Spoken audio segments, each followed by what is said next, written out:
Saudações tricolores, sejam bem-vindos ao canal Máquina Tricolor. Eu me chamo Leandro Goulart e sou torcedor da primeira e mais importante instituição futebolística desse país. Beijo hoje no escudo dessa camisa maneiríssima aqui da Under Armour, pelo menos eu acho, né? Não sei vocês. Under Armour foi uma marca que não agradou muito aos tricolores. E no vídeo de hoje eu venho para falar sobre um tema com vocês aí que eu tenho percebido tanto através dos canais de YouTube tricolores quanto nos grupos de WhatsApp e também pessoalmente aí em ambiente de trabalho, academia e tal. Um tema que está tomando conta da torcida do Fluminense, uma situação que tá deixando muitas dúvidas no ar. Uns acham uma coisa, outros acham outra. E aí eu decidi gravar esse vídeo, falei, vou dar minha opinião sobre isso. E quero a colaboração de vocês aí nos comentários para saber o que vocês acham. Confesso a vocês que eu tenho me surpreendido muito com o nível de análise, de comentários que a galera tem feito aqui no meu canal. Inclusive, agora eu tô na correria, mas eu vou gravar um vídeo hoje à noite para pegar comentários que a rapaziada tem colocado aqui e falar sobre isso. Desenvolver os comentários que o pessoal tá fazendo. Porque é de coração. Comentários de altíssimo nível, beleza? Mas antes da gente começar a flumenciar, já vai deixando aquele like aí, que ajuda muito o canal. E se você não está inscrito, se inscreva. Isso ajuda muito o canal também, não custa nada. E claro, mandem ver nos comentários, que é muito importante, beleza? Então vamos embora flumenciar. Pessoal, o tema é o seguinte. O Diniz está sabendo rodar o elenco? O Diniz tem que colocar time titular ou time reserva ou time misto em determinados jogos? Qual jogo o Diniz tem que fazer isso? Isso aí é o tema que está tomando conta da galera e cada um fala uma coisa.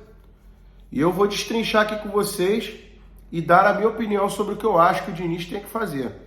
Vamos começar por esse jogo de amanhã não, quinta-feira. Amanhã é o dia que eu embarco para La Paz. Aliás, fica ligado aqui no canal que eu vou trazer tudo lá sobre La Paz, tá? Vou fazer vocês aqui que acompanham o canal se sentirem no clima lá. E assim, eu já estou prevendo que eu vou sofrer com a altitude, mas o canal não foge da raia não, meu irmão. Vamos estar lá e vamos com tudo para essa guerra aí contra o The Strongest e contra a altitude. Então, pessoal, tem muita gente falando que o Diniz tem que poupar o time na quinta-feira e tem outros que estão falando que tem que entrar com o time titular. Vamos lá. Por que os que estão defendendo que tem que poupar estão dizendo isso? Porque eles entendem que esse jogo é aquele jogo que você olha na tabela e fala, meu irmão, com titular ou com reserva a gente vai perder. Porque realmente o histórico dos brasileiros, eu vou focar só no Brasil aqui, contra time na altitude, é horrível, cara. É horrível. O histórico é muito ruim. Aí tem alguns que estão citando o caso do Ceará no passado que venceu. Gente, cada caso é um caso. E a vitória do Ceará é uma exceção. Porque normalmente os times que vão enfrentar esses caras lá, Bolívar, The Strongest, acho que o Jorge Wilstermann é de lá também. É derrota, cara. E assim, o brasileiro ainda tá muito equilibrado. O Botafogo abriu 5 pontos de vantagem sobre a gente, mas eu não acredito que o Botafogo vai manter esse fôlego aí durante o campeonato. O Palmeiras, que é um time que eu já vejo assim que vai brigar com a gente, caso o Fluminense queira brigar pelo brasileiro, tem isso também, né? Tá com 15 pontos, 2 pontos a mais que nós. Então eu acho que o brasileiro não é uma competição que a gente deva menosprezar. Lembrando que outros 2 times aí que eu considero como favoritos à disputa do brasileiro, que é o Atlético e o Flamengo, estão atrás de nós na tabela. Então por que a gente vai deixar esses caras ultrapassarem a gente e botar vantagem? O jogo contra o Corinthians no final de semana, gente, não é nenhum bicho de 7 cabeças não, cara. Os caras estão vindo de várias derrotas, o ambiente lá tá péssimo. Se o Fluminense entrar focado no final de semana contra eles, tem tudo para conseguir uma vitória, pô. E manter a pegada ali no Campeonato Brasileiro. Já o jogo contra o The Strongest é um jogo que envolve muitas coisas. Primeiro, bota time titular e perde. Bota time titular, desgasta os caras para outros jogos importantes da temporada. Lembrando que tem Corinthians e tem Copa do Brasil contra o Flamengo, que é o jogo decisivo. Bota os caras, lesiona. É um jogo complicado, cara. Aí eu vou falar agora do lado da rapaziada que defende que tem que ser time... como é que se fala? O pessoal que acha que tem que ser time titular, né? Porque eles defendem o seguinte, e é uma teoria que você não tem como discordar, cara. Realmente tem razão. Eu tava até dando uma fluminenseada assistindo o canal do Lessa e ele falou isso também. E eu penso assim, cara, a gente vai enfrentar The Strongest lá e River Plate lá. Na teoria, né, são 2 derrotas. Na teoria. O Sport Cristal a gente já venceu fora de casa. Não tinha altitude, não é um time gigante como o River Plate. A gente venceu. Agora, você pegando a tabela e olhando, fazendo uma análise fria, sem clubismo, tu vai falar, pô, esses jogos aqui são jogos muito possíveis do Fluminense perder. A altitude e o Monumental de Nunes lotado contra um gigante da Argentina, que é um gigante do continente. Então, se o Fluminense perder, não é nada de absurdo. E aí, essa rapaziada que defende que o time tem que ser titular, eles acham que se o Fluminense perder pro The Strongest e perder pro River, vai chegar no último jogo aqui contra o Sport Cristal muito pressionado. E aí pode ter algum jogo duro no Campeonato Brasileiro, algum jogo duro na Copa do Brasil, e de repente a gente colocar em risco uma classificação que hoje tá tranquila. Olha como esse tema é complexo, cara. Olha como é complicado. A gente tá aqui, a gente é torcedor só. Imagina pro treinador, pros jogadores, pra comissão técnica toda ali, definir a estratégia. Não é mole não, cara. É difícil. Eu mesmo fico muito confuso. Tem um fator também que a gente tem que levar muito em consideração, que é o seguinte, o Fluminense não tá completo, cara. Não tá completo. Aí a galera, não, vamos tentar recuperar o Keno pro Fla-Flu, o Marcelo vai recuperar pro Fla-Flu, o Martinelli tá de volta. Cara, olha só, jogador quando se lesiona e fica um tempo parado, esse tempo faz diferença, cara. Ele perde condicionamento físico, ele não volta 100%. Ele perde o time de jogo, o ritmo de jogo. Não adianta a gente achar que o Keno, sendo liberado pelo departamento médico, ele vai entrar no jogo do Campeonato Brasileiro, Libertadores ou Copa do Brasil, vai arrebentar, cara. Pode até ser que aconteça, mas a probabilidade é mínima. Então a galera está muito empolgada com determinadas voltas, mas não está levando em consideração esse fator. Por que eu estou dizendo isso da questão do titular e reserva? Porque se o Fluminense tivesse com o time completo, eu pouparia contra o The Strongest, time titular contra o Corinthians, titular contra o São Paulo, e aí contra o River Plate, time titular, pô. Aí a gente teria muitas chances de ganhar o River Plate lá, com o time completo. Mas futebol envolve muitos fatores, cara. Um deles é a sorte.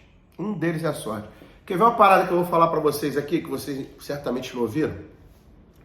A gente tá nas oitavas de final da Copa do Brasil, ou seja, tira o Fluminense, sobram 15 times.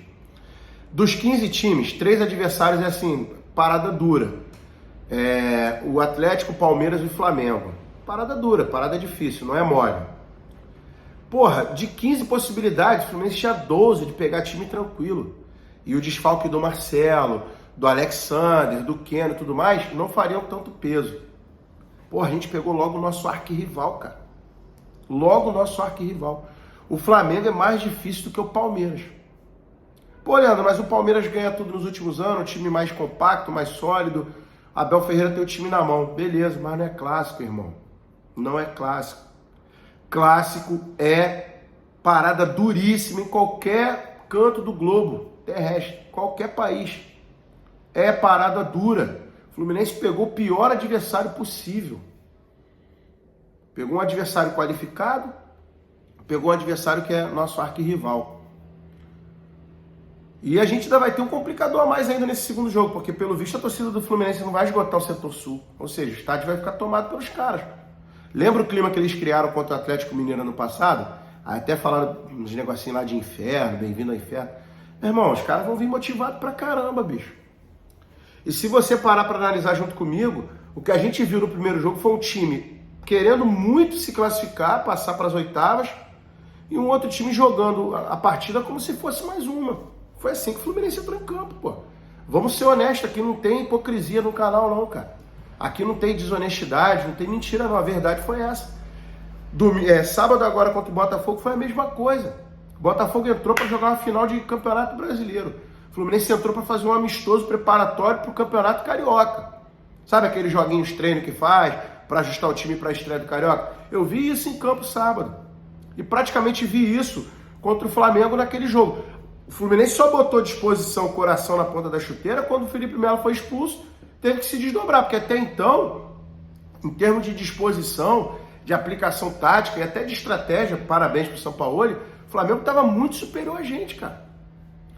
Então, numa caminhada de uma equipe rumo a conquistas, seja em qualquer competição que for, existe esse fator, cara, o fator sorte. As lesões que nós estamos tendo no momento poderiam não influenciar tanto se o nosso adversário não fosse nosso arquirrival. A gente pegaria um adversário mais tranquilo, passaria, e aí quando se viesse o Flamengo, Palmeiras nas quartas ou na semi, já estava naquele momento do ano que o time está embalado, porra, condicionamento físico lá em cima, completo, entendeu? Estaria nessa situação, mas não, a gente pegou nosso arquirrival. Então essa questão de poupar, e no Brasileiro, poupar na Libertadores, faz o que? Titular, reserva, mista, é complicada, cara. É complicada pra caramba. Hoje, vou fazer o papel aqui de engenheiro de obra pronta. Hoje é fácil dizer o que a gente deveria ter feito contra o Paysandu e contra o Fortaleza. Era reserva contra o Fortaleza. Reserva total. Porque lembrando, gente, o pessoal tá falando, não, eu tinha que botar reserva contra o Paysandu e titular contra o Fortaleza. Não dava, porque o jogo contra o Fortaleza era sábado e o jogo contra o River era terça, pô. Então não tinha como você botar titular contra o Fortaleza. Era reserva. Era titular contra o Paysandu para não deixar os jogadores ficar um tempo muito grande sem jogos, até o River. E reserva total contra o Fortaleza. Mas quando eu falo reserva total, é para os caras nem viajarem para lá, bicho. Foco total no jogo contra o River. Então assim, o meu mundo ideal, tá? Vou falar aqui a minha opinião. Manda ver nos comentários aqui que eu quero saber a ideia de vocês. O meu mundo ideal seria Fluminense botar time em reserva contra o The Strongest, botar time titular contra o Corinthians e, óbvio, né, time titular contra o Flamengo. O meu mundo ideal seria esse, tá? Porque eu vejo que tá arriscado a gente botar o nosso time titular contra o The Strongest. Titular não, o que a gente tem de melhor no momento. Perder, porra, jogador se machucar e se desgastar ainda mais pro jogo de final de semana. Repito, não vamos deixar os times desgarrarem no Campeonato Brasileiro. Se vocês perguntarem para mim qual a competição que o Fluminense mais tem chance de ganhar, eu nem penso. É o Campeonato Brasileiro. Porque lá não tem essa coisa de o time tá num dia mal, o árbitro roubou naquele jogo, a gente perdeu o jogador decisivo para aquele jogo, como acontece no jogo de mata-mata, de Copa do Brasil e de Libertadores. Não tem. Por exemplo, a última eliminação da gente na Libertadores, contra o Barcelona de Guayaquil, o Ganso quebrou o braço, cara. Fez uma jogada espetacular de uma bicicleta na trave, o Fluminense estava dominando o jogo, o Ganso quebrou o braço. Aquilo matou o time. Matou. E na Copa do Brasil ano passado, na semana do jogo decisivo contra o Corinthians, o Nonato é negociado e a gente perde o André. É assim, mata-mata é assim. As coisas têm que se encaixarem, os astros têm que se encaixarem. Tudo tem que dar certo, irmão, para sair campeão. Eu vou dar só uma... E no Campeonato Brasileiro não, é uma competição que eu vejo muita possibilidade da gente ganhar por causa disso. Eu vou dar só um pitaco aqui sobre o seguinte, cara, na minha opinião, quero saber de vocês, o Diniz roda muito mal o elenco, cara, muito mal, ele utiliza muito mal os reservas, ele faz escolhas erradas, botando os caras em posições que a gente sabe que vai ser um desastre. E o que eu sinto, aí entra o papel aqui de professor, de lutador, de técnico, que eu sempre fui minha vida toda, desde 1999. O que eu sinto é que há um grupo que é prestigiado por ele, que se sente prestigiado por ele, e outro grupo que é excluído e que se sente excluído por ele. Por exemplo, se o Diniz, na minha opinião, tá? Se o Diniz tivesse o grupo na mão, a gente poderia ver um time em reserva do Fluminense hoje de qualidade, dando a vida para ganhar o jogo em La Paz. Mas quando você forma aquela chamada panela que a galera fala no dito popular, cara, quem tá de fora não quer dar o sangue, irmão. O cara já começa a ficar com a cabeça em outras coisas. Ih, meu irmão, doido pra temporada acabar, procurar um outro lugar pra mim, porque aqui não dá, irmão. O cara já tem a panela dele, quando o cara me utiliza, me joga na fogueira, me frita, ou então me bota na posição errada. Porra, vocês acham que o Diniz fez certo em colocar o Arthur contra o Vasco, naquele jogo no Maracanã, lotado? Vocês acham que o Diniz fez certo em colocar o Pirani de titular contra o Flamengo? Cara, Diniz não é perfeito não, tá? Por mais que o jornal inglês está falando dele, os cronistas esportivos aqui falam dele, não sei o que, meu irmão, dinizismo. Cara, ele não é perfeito. Ele erra como qualquer profissional, ser humano. E lembrando que o Diniz ainda está no início da carreira dele, cara. Está aprendendo ainda. Ele vai consertar muitas coisas que ele faz errado, que ele acredita. E uma das coisas que... Os dois, assim, tem muita coisa que eu poderia falar, mas vou falar duas coisas principais aqui. Que na minha opinião ele peca muito ele não tem variação tática e ele não sabe rodar o elenco. Não sabe. Eu não gosto dessas invenções que ele faz, de pegar Alexandre Jesus e botar na lateral, não sei o quê. Eu não gosto disso. Não gosto. E na minha opinião a gente fica sofrendo quando os reservas entram ou quando tem que escalar um time reserva por causa disso. Ele não motiva todo mundo, ele não faz o cara acreditar que ele pode ser mais importante para o time que quem sabe titular. Não, ele não faz o cara acreditar nisso. Você vê que os jogadores entram completamente desmotivados. Desmotivados, os reservas. E os titulares ali, jogando todo o jogo, se desgastando e tal, não sei o que. Complicado. Deixa os comentários de vocês aqui sobre o que vocês fariam. Eu quero saber a opinião de vocês. O Fluminense deve jogar de titular amanhã ou reserva? Quais os jogos vocês acham que o Fluminense tem que poupar ou entrar com o titular? Qual a estratégia que vocês acham melhor para essa próxima sequência que nós temos? The Strongest, Corinthians e Flamengo. Deixa aqui nos comentários que eu quero saber, tá beleza? Mais uma vez, saudações tricolores, fiquem todos com Deus e até o próximo vídeo.